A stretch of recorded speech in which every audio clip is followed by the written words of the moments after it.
韓国の学会では李氏朝鮮時代の人口を1000万人程度と見たとき、だいたい 40% に該当する400万人程度がヌヒだったと推算している。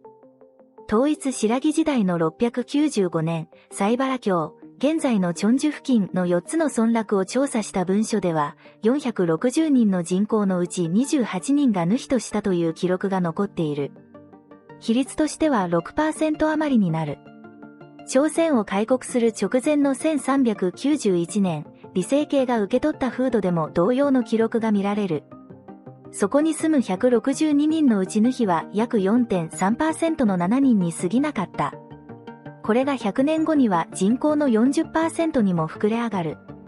高麗時代には両親のうち1人がヌヒであれば子供もヌヒになり、ヌヒとヤンバンの養子の結婚自体が違法だった。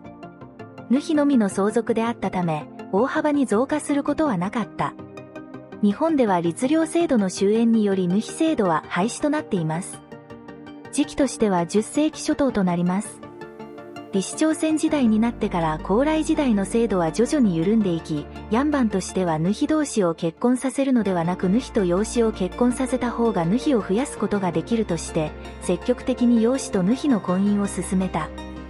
ヤンバンはほぼ無給のヌヒを使うことで自らの富を増やすことができたからだ。ヌヒは兵役や納税の義務を負わないため、国家としてはヌヒが増えるということは良い現象ではない。そのためとも千の一部の王はヌヒの数を減らすための政策を行った。大宗は夫、ヌヒ以外の階層の男性と女性ヌヒの間に生まれた子供はいずれも夫の資格を与えるようした。当時、ヤンバンの中では女性ヌヒを妾として置いた場合が多かったため、このような措置はヌヒを減らし、養子縁組に大きな役割を果たすこととなった。ヌヒが減るとヤンバン官僚たちが反発し始め、彼らは女性ヌヒたちが勝手に夫男性に嫁いで人倫を乱すという口実を前面に出して廃止を要求した。1485年、政争の時に作られた警告大典では、親の一方がヌヒなら子供もヌヒになるということを法で明文化した。朝鮮のヌヒの数は再び急増することとなる。ウルサン部、丹上など一部地域では、ヌヒの割合が人口の50から 60% に迫り、1663年には環状部戸籍で 73% と記録された。ヤンバンは私腹を肥やすためにヌヒを量産し、国はこれ以上ヌヒが増えると国益としての税収が減るという綱引きを繰り返していたのだ。朝鮮国内でヤンバンの勢力は強く、国王であっても無視できない存在であった。結果的には、1895年の公護改革によって名目上ヌヒ制度は廃止されることとなる。公護改革とは日清戦争後に朝鮮半島が独立国となる上で日本が要求した諸改革のことである。最終的には1910年の日韓併合以降、戸籍制度の整備や創始改名により戸籍上の身分記載を廃止し制度的なヌヒ制度は終焉することになる。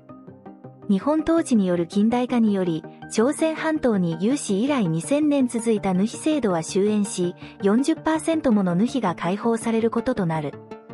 ここで大いなる疑問が生まれる。国民の半数近くはヌヒから解放され一般人としての権利を得ることとなり、文化的な生活を送るようになった。その人々が日本統治を恨むのだろうか。自分や家族や将来の子孫をヌヒの人生から解放した日本を許さないと？ヤンバンは確かにヌヒを酷使し私腹を肥やす権利を奪われた。そしてあろうことか、ある日突然それまでヌヒだった人々と同じ階級となったのだ。抗日運動とは日本から権利を奪われ不満を持った人々が主導したことは間違えないはずだ。朝鮮半島を日本は植民地化したと韓国は言いますが、日本は 40% にも及んだヌヒを解放しました。朝鮮半島を植民地としていたのは朝鮮の特権階級であったヤンバンです。今回はヌヒ制度とヤンバンについてお話ししました。この動画が良いと思われた方は、いいねボタンとチャンネル登録をよろしくお願いします。